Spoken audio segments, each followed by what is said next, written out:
काशी मोक्ष की नगरी काशी, महादेव की काशी, भोलेनाथ की काशी। मान्यताओं के अनुसार बताया जाता है कि महादेव अपने सारे स्थानों को छोड़ के कुछ दिनों के लिए जरूर गए, लेकिन एक काशी ऐसी नगरी है जहां महादेव हमेशा मिले। उन्होंने काशी को छोड़ा ही नहीं।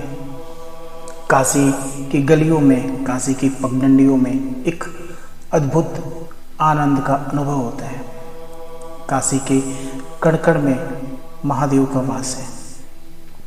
काशी में बहुत ऐसे प्राचीन मंदिर हैं जिनका अपने आप में इतिहास है। आज हम एक काशी के प्रख्यात मंदिर के बारे में बताएंगे। आइए जानते हैं, हमारे चैनल पे जुड़े रहिएगा। जय श्री महाकाल, जय माता दी, हमारी यूट्यूब फैमिली। आप सबका एक बार से फिर स्वागत है आप सबके इस चैनल पे अदृश्य दुनिया। कहते हैं कि काशी में एक स्थान है पिशाच मोचन।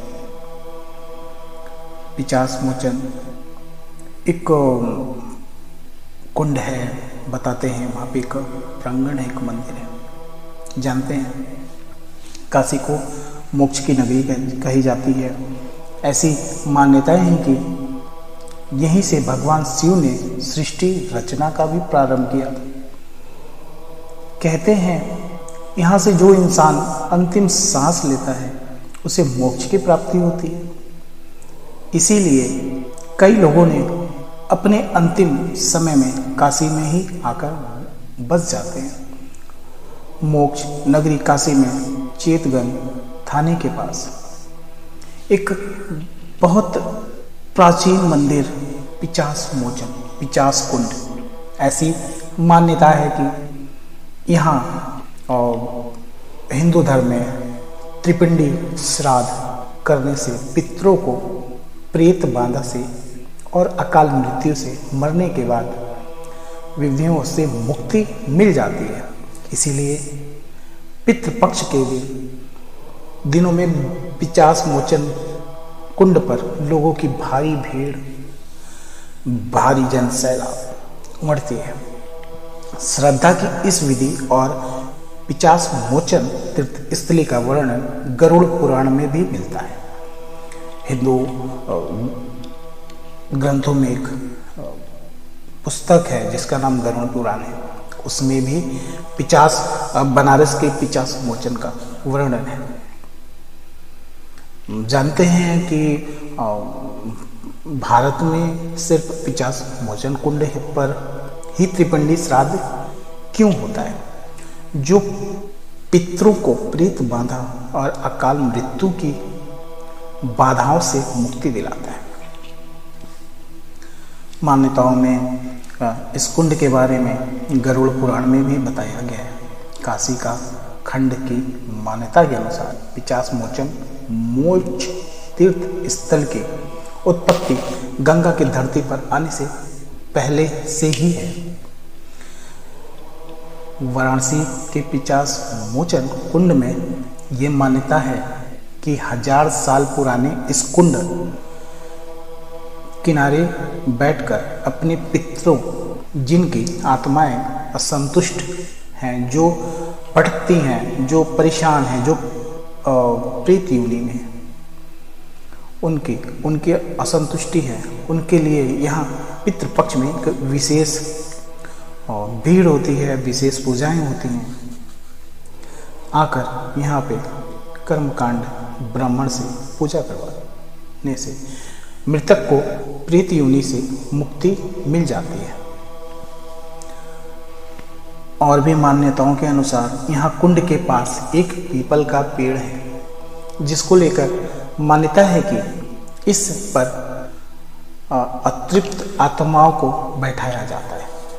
इसके लिए पेड़ पर सिक्का रखवाया जाता है ताकि पितरों का सभी उधार चुकता हो जाए और पितृ सभी बाधाओं से मुक्ति होकर मोक्ष प्राप्त कर सके। और जो भी पितृ तृण से मुक्ति पा सके। प्रेत बाधाएं 3 तरीके की होती हैं।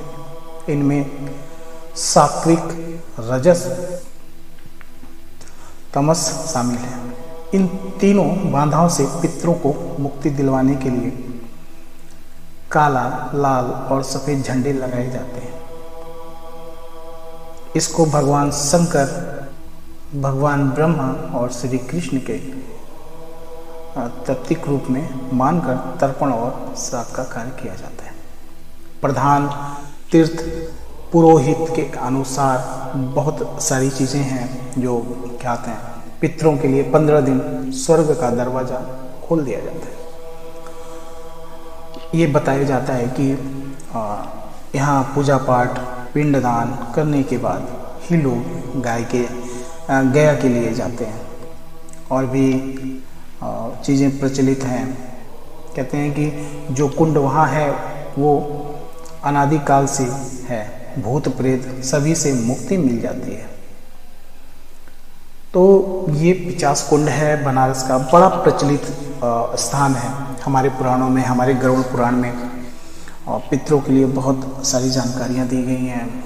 और कैसे योनि में बदलते हैं, कैसे प्रेत योनि में चले जाते हैं, कैसे मुक्ति मिलती है, ये एक ग्रंथ है, उसमें वर्णन किया गया है। और हमारे जो श्रेष्ठ जन हैं, जो ब्राह्मण हैं, जो जानकार हैं, वो भी बताते हैं। और विधान, बहुत सारे रास्ते बताए गए हैं जिनके द्वारा अपने पितरों के आत्मा को संतुष्टि दिलाई जाती है, उनके आत्मा को शांति मिलती है। तो